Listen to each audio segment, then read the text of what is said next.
Good night and welcome back, everybody. Really excited to break into the top 10 now. I hope you guys are enjoying this list. Again, I welcome people to be able to take the opportunity to go in there and create their own, and feel free to add comments about the videos in the comment section. Feel free to reach out to me using the email address I've listed in the description. I look forward to hearing from people and hearing what you thought about it, some comments you have, some videos you might want to see in the future that might be similar to this. All right, so we left off with Shoeless Joe Jackson. The nice part is for the remaining of the players here, I have cards for each and every one of them, so we have some visuals to show with them. So we're going to start now with number 10. So these are guys are going to be all big names, all Hall of Famers, which is really exciting too, except for one player who's on that list that's cracked the top 10 that is not in the Hall of Fame at this time. So I'm going to start with the 1959 American League MVP, and that is Nellie Fox. So his 1951 Bowman rookie card here over in the corner. Nellie Fox played most of his seasons with the White Sox until he finished his career in Houston as like a player coach. Known for being a good contact hitter, a guy that was hard to be able to get out. Not only a guy who hit for a lot of power, but a guy that was going to be a good situational hitter, was going to get on base, was going to move runners over. So perfectly what they needed with the Go-Go Sox that were kind of predicated on hitting and speed on the base pass. So he was like a perfect mix for them, and he was a solid defensive player during his time. Some of the highlights for him, obviously, meaning the MVP in 1959, but he also appeared in 12 All-Star games, which is pretty good during that time period. He probably was maybe the premier American League second baseman during the 1950s. And his cards are actually relatively inexpensive to be able to pick up if you're looking for an expensive Hall of Famer. Finished with just 2,663 hits and had a 288 career batting average, which isn't too bad during the time that he played. So Nellie Fox is going to be our first one and going to get us into the top 10 here all time. All right, so close to that, actually, I'm going to put on number 9. This just happened to be not intentional, but when I was really putting the list together, it was hard to separate these two guys as actually his battery mate, or I'm sorry, his double play combination mate. And that's going to be Luis Aparicio. So let me move this because I have a BVG holder, and these things don't do as well on those. But here we have the Luis Aparicio 1956 Topps rookie card. It's the only Hall of Fame rookie card in the 1956 Topps set. I think that's why a lot of people like to kind of try and collect it, because there's really no super expensive Hall of Fame rookie cards in there. That's not to say that some of the other stars aren't super expensive. But we got Luis Aparicio there. Spent 2 stints with the White Sox in his time, and then spent some other time with the Red Sox and with the Baltimore Orioles. Had a lot of success with the Baltimore Orioles as they won the World Series. Luis Aparicio obviously took over shortstop for them in the late 50s for Chico Carousel, who was a guy I also kind of thought about for the list. Luis Aparicio was known more for his speed on the base pass than it was for his hitting overall. He also had over 2,677 hits, so just 14 more than his double play partner, Nellie Fox, which is kind of interesting. But he could steal bases, so that was kind of what he's known for. He stole 506 bases.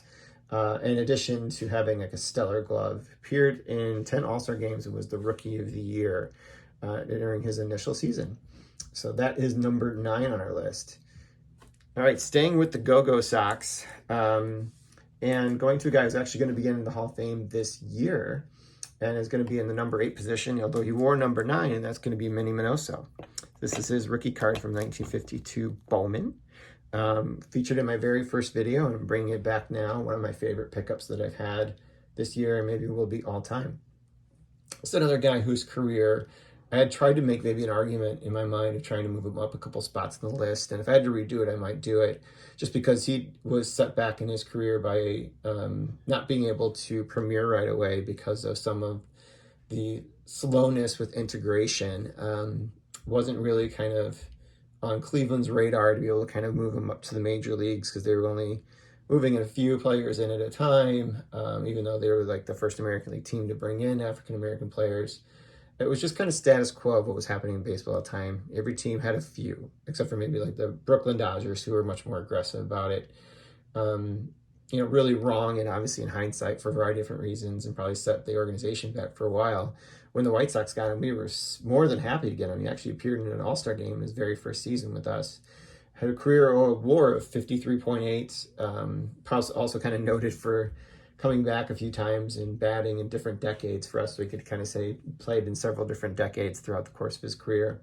And he's just beloved and treasured here locally in the White Sox nation and here in Chicago. Finished with 2,113 hits and 195 home runs. The numbers probably don't give him justice because he was playing many of his seasons into his mid to late 30s and was kind of cut short of his early 20s, and at least in Major League Baseball, even though he's playing organized baseball in other places. Appeared in 13 All-Star games, mostly with the White Sox, but not exclusively. So Minnie Minoso takes the 8th spot on my list. Argued about maybe even putting him as high as 6, but I'm going to keep him right there. And here's the only non-Hall of Famer on here, and I'm hoping that he will get some consideration and time, and that's Mark Burley. I can understand if people don't feel like he is Hall of Fame worthy, but his WAR is 59.1, which is not too far off from a lot of the pitchers that are in the Hall of Fame that played for the White Sox. He had a perfect game. He had a no-hitter. So some of those things kind of helped me kind of like put him up a little bit on the list because of those accomplishments, since not so many few pitchers have actually done both in their career. Won 4 Gold Gloves, was in the All-Star game 5 times as a pitcher for the White Sox, and was on a part of our 2005 World Series team, and actually also was on our 2008 playoff team and also our 2000 playoff team when he was just brought up as a rookie. So here's an autograph card of him from 2003 Topps opening day. I have his rookie card too, but it's not graded or encapsulated in any way, shape, or form. But I made an argument to kind of put him a little bit higher on the list, and this is where I think I might get some disagreement that he may need to go a little bit lower on the list, especially in front of the 3 players that I just mentioned here. But I'm putting him on there. And finally here for the last one for tonight is going to be another pitcher. And it's going to be another pitcher kind of known for sometimes throwing knuckleballs, is Ted Lyons. Ted Lyons was kind of noted, pitched his entire career with the White Sox, but was kind of noted during later parts of his career, pitching just typically on Sunday home games and typically Sundays in general. So he pitched like once a week often, which is kind of what the rotations are now. And they found that by doing so, they were able to really have him lengthen his career in a very positive way, and was very productive for the White Sox into the mid to late 40s. His career WAR is actually 70.5, so pretty solid as players go that are in the Hall of Fame. Won 260 games, career ERA of 3.67. Didn't strike out a lot, but that didn't keep him from winning an ERA title and also leading the league in wins twice during his career. So that's our 5 for this evening. Tomorrow night, we're going to be knocking out the last 5. So you're probably wondering, who are some of these names on this list? Well, I'm pretty excited to keep that a secret for one more evening. All right. See you soon.